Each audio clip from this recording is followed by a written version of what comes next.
Not to where I thought I was going to lose my life. Okay. But several times the abuse of a police officer.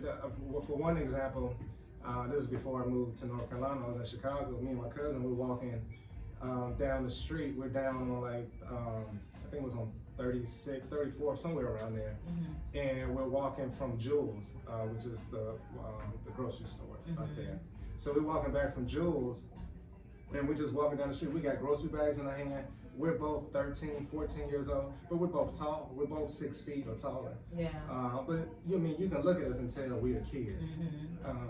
Two cars pull up, unmarked, undercover cars, not your typical police cars, with the sirens on top and everything. So they pull up and all these white dudes get out, white and black, let me make that clear, get out and with guns, and they throw us up against the gate and start questioning us, and they're holding our arms behind us, and then they finally turn us around. Supposedly we fit the description of some men who just committed a crime. And they're checking us for guns. And we're like, man, we just came from the store. We got grocery bags. Yeah, what? You think we just robbed somebody or did something with some weapons, some guns at that, and then we walked away with Jules bags, or we stopped at the Jules store and did some shopping? Like, no. And then they finally let us go after maybe 10 minutes, 5-10 minutes of them yelling and screaming and talking to us a certain way. But that was not my first.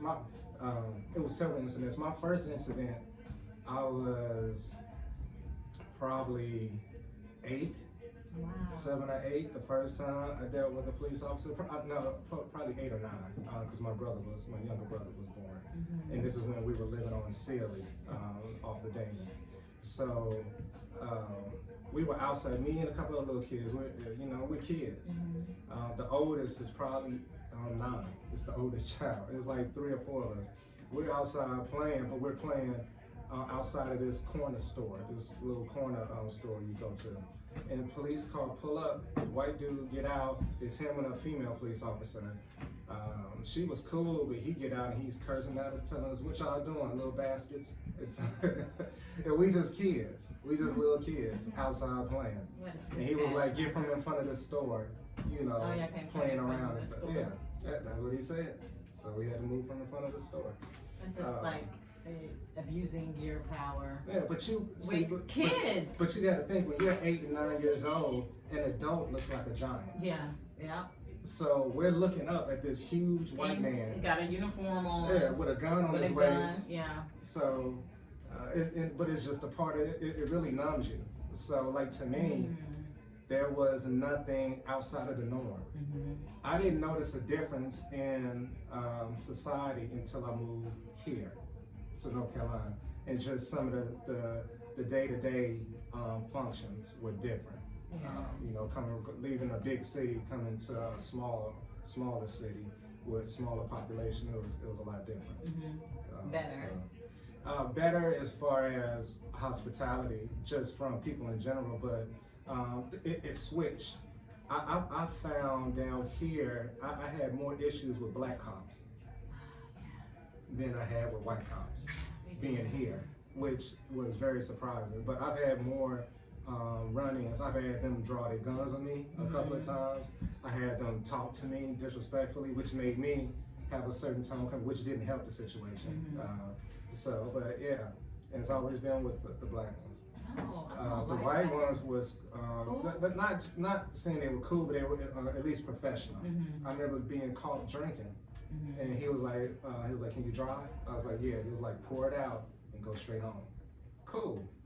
But that was how so many things could be de-escalated. It was that I'm a kid. I'm 17, 18 years old, drinking like all kids do at that age, or not all, the majority do, just for the hell of it, because you're not supposed to, so you want to do it. But I've been put over by black cops, and they asked to see my ID, my driver's license. I'm like, here you go. And he's like, oh, you have restrictions. I have restrictions because I wear contacts. So he's like, where are your glasses? I was like, I don't need glasses, I'm wearing contacts. He was like, I can't tell. I'm like, because they're clear. So now we're going back and forth, and he's badgering at What? this point. Yeah, he's like, I can't tell that you have contacts on. I'm like, cause they're clear, you know. And you don't know I went, anything about contacts, apparently. I opened my eye. I said, can you tell now, like that? And he was like, oh, you being smart? And then he wrote my ticket, and he was like, let me catch again. And I was going. Literally, he got mad because I went past him. I went past him because the speed limit was 45. He was going right at 45. So I passed him going like 48, maybe 50. Yeah, but I that wasn't has going no more because I happened to me seen him. He was in front of everybody. So Yeah. he was leading. But I was like, man, you gonna make us all go right at the speed They limit? Like, do he was that being an on purpose. asshole. Yeah. So I was like, well, and I was young. So in my mind, I'm like, oh, you can go 5 miles over. That's what I was thinking. And I even said that to him. I was like, I was only going around 5 miles over. He was like, that's still speeding. He said 1 mile over is speeding. I was like, okay. Right, but I had a little attitude as Yeah. well because he was That you fucking did. with me about my restriction because of glasses.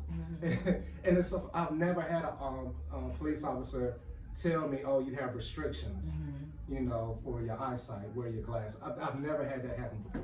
Well, he was being an asshole. That's why Yeah. I never had that. Well,